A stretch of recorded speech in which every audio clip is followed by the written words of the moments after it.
ವೀಕ್ಷಕರೇ ನಮಸ್ಕಾರ. ಕೋಟೆನಾಡು ಚಿತ್ರದುರ್ಗದಲ್ಲಿ ದಿನ ಕಳೆದಂತೆ ಲೋಕ ಸಮರದ ಕಾವು ರಂಗೇರುತ್ತಿದೆ. ಮತದಾನಕ್ಕೆ ಕೆಲವು ದಿನಗಳಷ್ಟೇ ಬಾಕಿ ಇದ್ದು ಕಾಂಗ್ರೆಸ್ ಮತ್ತು ಬಿಜೆಪಿ ಹಾಗೂ ಜೆಡಿಎಸ್ ಮೈತ್ರಿ ಪಕ್ಷದಲ್ಲಿ ಪ್ರಚಾರದ ಕಾವು ಜೋರಾಗಿದೆ. ಇತ್ತ ಚಿತ್ರದುರ್ಗ ಲೋಕಸಭಾ ಕ್ಷೇತ್ರದಲ್ಲಿ ಸುಮಾರು 3 ಲಕ್ಷಕ್ಕೂ ಹೆಚ್ಚು ನಿರ್ಣಾಯಕ ಮತಗಳನ್ನು ಹೊಂದಿರುವ ಕಾಡುಗೊಲ್ಲರು ಬಿಜೆಪಿ ಬೆಂಬಲಿಸಲು ಚಿಂತನೆಯಲ್ಲಿದ್ದಾರೆ. ಲೋಕಸಭಾ ಕ್ಷೇತ್ರದ 8 ವಿಧಾನಸಭಾ ಕ್ಷೇತ್ರದಲ್ಲಿ ಕಾಡುಗೊಲ್ಲ ಸಮುದಾಯ ನಿರ್ಣಾಯಕ ಮತಗಳನ್ನು ಹೊಂದಿದೆ. ಈ ಬಾರಿ ನಡೆಯಲಿರುವ ಲೋಕಸಭಾ ಚುನಾವಣೆಯಲ್ಲಿ ಬಿಜೆಪಿ ಬೆಂಬಲಿಸಿದರೆ ಬುಡಕಟ್ಟು ಕಾಡುಗೊಲ್ಲ ಸಮುದಾಯಕ್ಕೆ ಎಸ್ಟಿ ಮೀಸಲಾತಿ ಸಿಗಲಿದೆ ಎನ್ನುವ ಮಾತುಗಳು ಕೇಳಿಬರುತ್ತಿದೆ.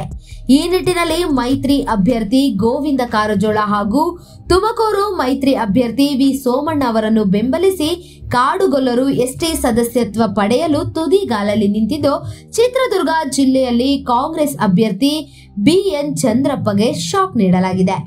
ಈಗಾಗಲೇ ಚುನಾವಣೆ ಮುಗಿದ ಬಳಿಕ ಸಮುದಾಯವನ್ನು ಪರಿಶಿಷ್ಟ ಪಂಗಡಕ್ಕೆ ಸೇರಿಸಲು ಮಾಜಿ ಪ್ರಧಾನಿ ಎಚ್.ಡಿ. ದೇವೇಗೌಡರು, ಮಾಜಿ ಮುಖ್ಯಮಂತ್ರಿಗಳಾದ ಯಡಿಯೂರಪ್ಪ, ಎಚ್.ಡಿ. ಕುಮಾರಸ್ವಾಮಿ ಸೇರಿದಂತೆ ಅನೇಕ ಬಿಜೆಪಿ ಮತ್ತು ಜೆಡಿಎಸ್ ನಾಯಕರು ಭರವಸೆ ನೀಡಿದ್ದಾರೆ. ಇದಕ್ಕೆ ಪುಷ್ಟಿ ನೀಡುವಂತೆ ಪ್ರಧಾನಿ ನರೇಂದ್ರ ಮೋದಿ ಹಾಗೂ ಕೇಂದ್ರ ಗೃಹ ಸಚಿವ ಅಮಿತ್ ಶಾ ಬುಡಕಟ್ಟು ವ್ಯವಹಾರಗಳ ಸಚಿವ ಅರ್ಜುನ್ ಮುಂಡಾ ಅವರೊಂದಿಗೆ ಮಾತನಾಡಿ ಮಾಜಿ ಪ್ರಧಾನಿ ದೇವೇಗೌಡರು ಕೂಡ ಮಾತುಕತೆ ನಡೆಸಿದ್ರು.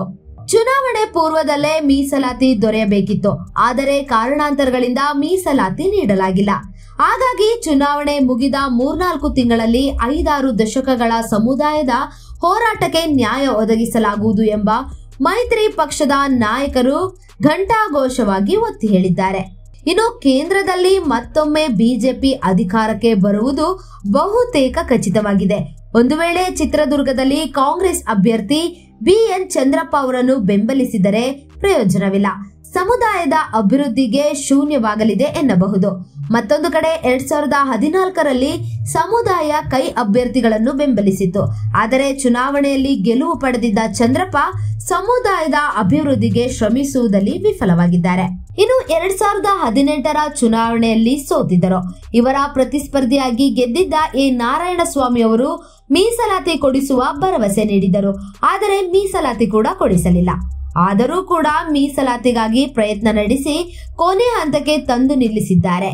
ಹಾಗಾಗಿ ಮೈತ್ರಿ ಅಭ್ಯರ್ಥಿ ಗೋವಿಂದ ಕಾರಜೋಳ ಅವರನ್ನು ಬೆಂಬಲಿಸಿದರೆ ಮೀಸಲಾತಿ ದೊರೆಯುತ್ತದೆ ಎಂದು ಸಮುದಾಯದ ಲೆಕ್ಕಾಚಾರವಾಗಿದೆ. ಸುಮಾರು 40 ವಿಧಾನಸಭಾ ಕ್ಷೇತ್ರಗಳಲ್ಲಿ ಕಾಡುಗೊಲ್ಲರು ನಿರ್ಣಾಯಕ ಮತಗಳನ್ನು ಹೊಂದಿದ್ದಾರೆ. ಕಳೆದ ವಿಧಾನಸಭಾ ಚುನಾವಣೆಯಲ್ಲಿ ಕಾಡುಗೊಲ್ಲ ಜನಾಂಗಕ್ಕೆ ಕಾಂಗ್ರೆಸ್ ಟಿಕೆಟ್ ನೀಡುವಂತೆ ಸಾಕಷ್ಟು ಅರ್ಜಿ ಹಾಕಿದರು, ಆದರೆ ಟಿಕೆಟ್ ನೀಡಿರಲಿಲ್ಲ. ಆದರೂ ಕೂಡ ಸಮುದಾಯ ಪಕ್ಷವನ್ನು ಬೆಂಬಲಿಸಿ ಅಭ್ಯರ್ಥಿ ಗೆಲುವಿಗೆ ಸಹಕರಿಸಿದರು.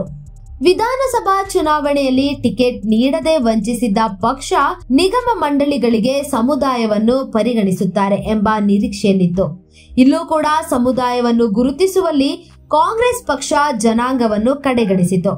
ನಿಗಮ ಮಂಡಳಿಗಳ ಅಧ್ಯಕ್ಷ ಸ್ಥಾನದ ನಿರೀಕ್ಷೆಯಲ್ಲಿದ್ದವರ ಆಸೆಗೆ ತಣ್ಣೀರೆರಚಿದರು.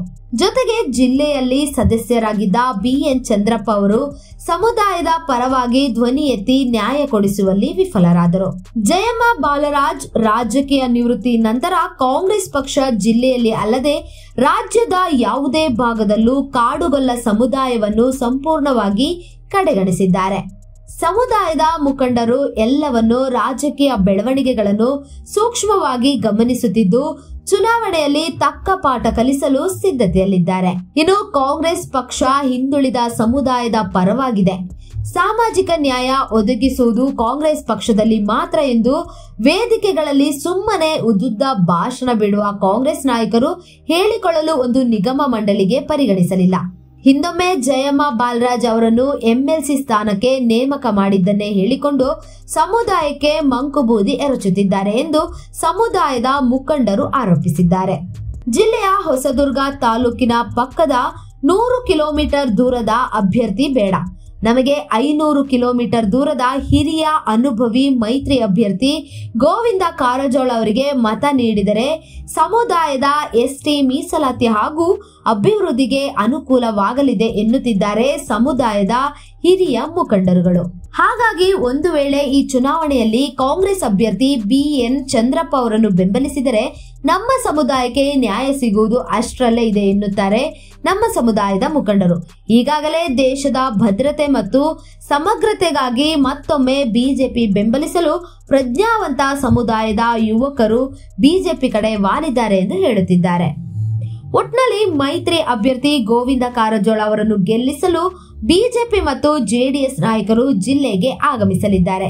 ಅದರಲ್ಲೂ ಕಾಡುಗೊಲ್ಲರ ಮತಗಳನ್ನು ಸೆಳೆಯಲು ಮಾಜಿ ಪ್ರಧಾನಿ ದೇವೇಗೌಡರು ಸೇರಿದಂತೆ ಮಾಜಿ ಸಿಎಂ ಯಡಿಯೂರಪ್ಪ, ಕುಮಾರಸ್ವಾಮಿ ಸೇರಿದಂತೆ ಅನೇಕ ಮೈತ್ರಿ ನಾಯಕರು ಜಿಲ್ಲೆಗೆ ಆಗಮಿಸಿ ಕಾಡುಗೊಲ್ಲರನ್ನು ಉದ್ದೇಶಿಸಿ ಮಾತನಾಡಿ ಅವರ ಮನವೊಲಿಸಲಿದ್ದಾರೆ.